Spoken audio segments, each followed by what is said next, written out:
இந்த சீசனோட first dish வந்து mutton யாக்னி.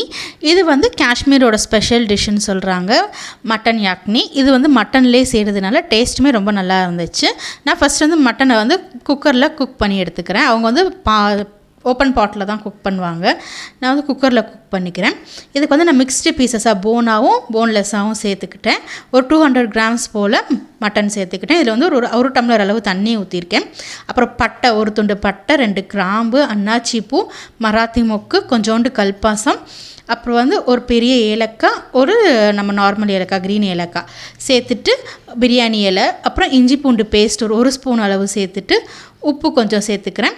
அப்புறம் வந்து ஜீரகத்தூளும் சோம்புத்தூள், இந்த 2 தூள் மட்டும்தான் சேர்க்கணும். சேர்த்துட்டு நல்லா மிக்ஸ் பண்ணிவிட்டு தேவையான அளவு மட்டனுக்கு தேவையான அளவு உப்பு சேர்த்துக்கலாம். சேர்த்து மிக்ஸ் பண்ணி விட்டுட்டு ஒரு 4 விசில் போட்டு எடுத்துக்கிறேன். 4லேருந்து ஒரு 5 விசில் வரைக்கும் போட்டு எடுத்து மட்டன் வந்து நல்லா சாஃப்டாக குக் ஆகிருந்துருக்கணும்.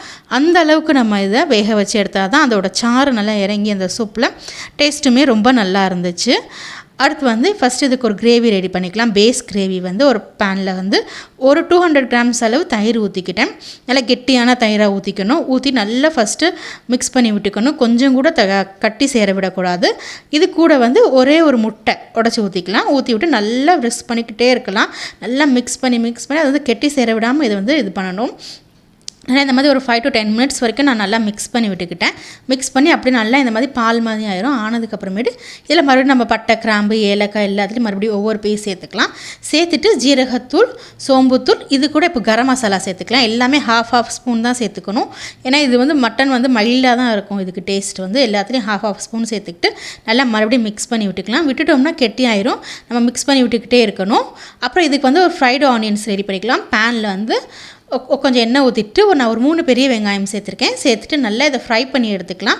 நல்லா இந்த மாதிரி கோல்டன் ஃப்ரை ஆகணும். ஆனதுக்கப்புறமேட்டு இதை வந்து பேஸ்ட் மாதிரி அரைச்சி எடுத்து வச்சுக்கலாம். நான் இதே ஆயிலில் வந்து அவங்க வந்து மின்ட் பவுடர் யூஸ் பண்ணுவாங்க, ட்ரைடு மின்ட் பவுடர். என்கிட்ட மின்ட் பவுடர் இல்லாததுனால இந்த மாதிரி நல்லா ஆயிலில் கிறிஸ்பியாக ஃப்ரை பண்ணி எடுத்துக்கிட்டால் நல்லா அது வந்து பவுடர் மாதிரி ஆகிடும். நம்ம நொறுக்கி விட்டோம்னா, க்ரஷ் பண்ணி விட்டோம்னா இந்த மாதிரி பவுடர் மாதிரி ஆகிடும்.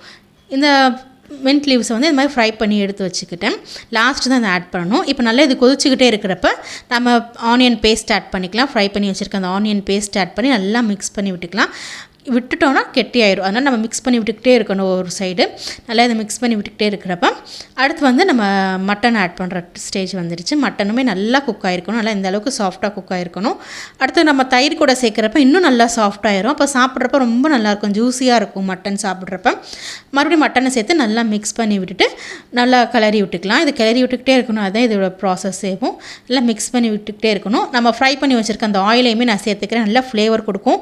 இல்லை நல்லா அந்த மின்ட்டோட ஃப்ளேவர், ஆனியனோட ஃப்ளேவர்லாம் இறங்கியிருக்கும்ல, அப்போ சாப்பிட்றப்ப நல்லா அந்த ஃப்ளேவர் கிடைக்கும். நல்லா அது இதாக கொதிச்சுக்கிட்டு இருக்கிறப்ப நல்லா ஒரு கைப்பிடி அளவு ஃப்ரெஷ்ஷான மின்ட் சேர்த்துக்கிறேன். இதில் மின்ட் ஃப்ளேவர் தான் ரொம்ப டாமினண்ட்டாக இருக்கும். நல்லா சேர்த்துட்டு நல்லா மிக்ஸ் பண்ணி விட்டுக்கிறேன். நல்லா மிக்ஸ் பண்ணி விட்டு இது நல்லா கொதிக்கட்டும். கொதிச்சதுக்கப்புறமே நல்லா இந்த எண்ணெய் பிரிஞ்சு வந்ததுக்கப்புறம் அடுப்பை ஆஃப் பண்ணிடலாம். அவ்வளோதான், இந்த மட்டன் யாக்னி ரெடி ஆகிடுச்சு. லாஸ்ட்டாக நம்ம அவங்க வந்து லாஸ்ட் வந்து ட்ரைட் மின்ட் பவுடர் போடுவாங்க. நம்ம அந்த மின்ட்டை வந்து க்ரஷ் பண்ணி சேர்த்துக்கலாம். சேர்க்குறப்ப இது இன்னமும் நல்லா ஃப்ளேவர் கொடுத்துச்சு.